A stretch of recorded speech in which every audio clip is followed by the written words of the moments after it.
I'm from Canada and my name is Stefanie Petrovic. So I entered GDP in hopes of becoming a National Geographic photographer. I was already doing photography for about 14 years before I came into the program. So since I was a really small child, my father used to share his Kodak camera with me and I used it. And I really liked the photography, but I wanted to give it more meaning. So I wanted to add anthropology to my photography.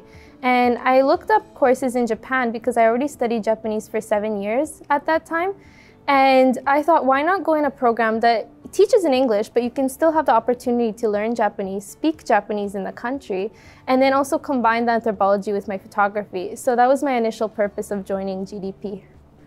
I think the very strong point of GDP is that it's an interdisciplinary program, so you have a lot of opportunities to study very different subjects and really explore what interests you. And another thing that I really like to emphasize in this program is that the professors really push you to do what you love to do, I think. And I was always encouraged from the start to do what I wanted to do, whether it's painting or do photography or draw. I was always told, you can do what you want as long as you have the research component included. And there was so much freedom for me to be able to do what I like to do. And it made my research so much easier. It's so much more passionate. And I felt very comfortable in this program throughout the whole time. So the topic of my research was how have architecture and businesses changed in Vancouver, BC, Canada, specifically looking at West Hastings Street and the Dominion Building and Sinclair Centre, which is found there.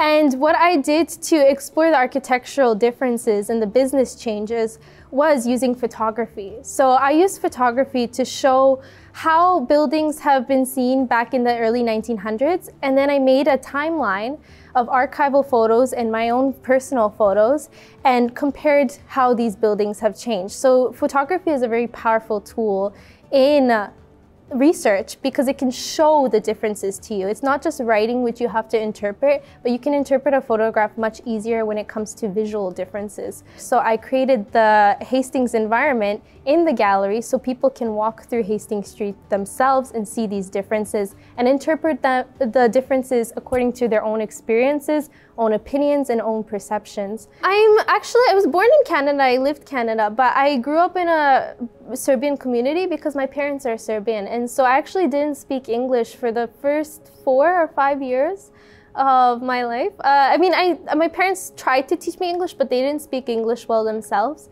And my sister tried to teach me, but it was really hard, right? And so I grew up in a really tight-knit Serbian community. And because of that, I always felt like my home was in Canada, but also a Serbian community in Canada, right?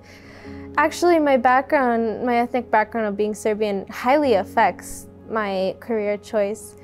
The reason I like urban sociology so much is because I faced discrimination being in school in Canada.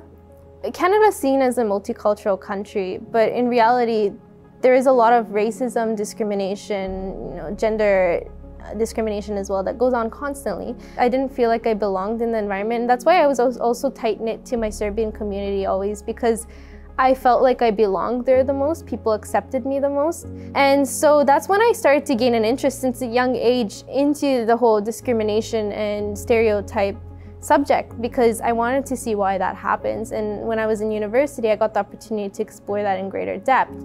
Oftentimes, we were encouraged to talk about these problems in the classes here at GDP, and it really made me feel comfortable, and the environment felt very open. Originally, I wanted to take photos of diasporas when I wanted to be an anthropological photographer, which was directly influenced by me being a diaspora in Vancouver, Canada.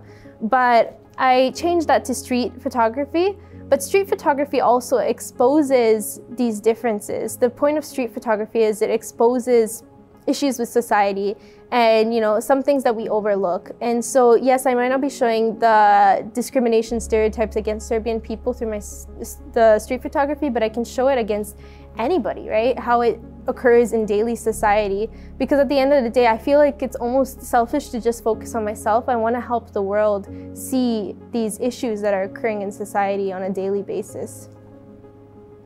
私は写真家になりたいのでよく旅行して岡山の中にいろいろな綺麗なところがあるのでそこに行って写真を撮りました。例えば私は最近白石島に行ってみてすごく綺麗な島だと思っていました。そこで本当にどうでしょうか、オリジナルユニークな文化があって店が少ないんですが本当に静かな島なので少しリラックスしたかったらそこに行ってみた方がいいと思います。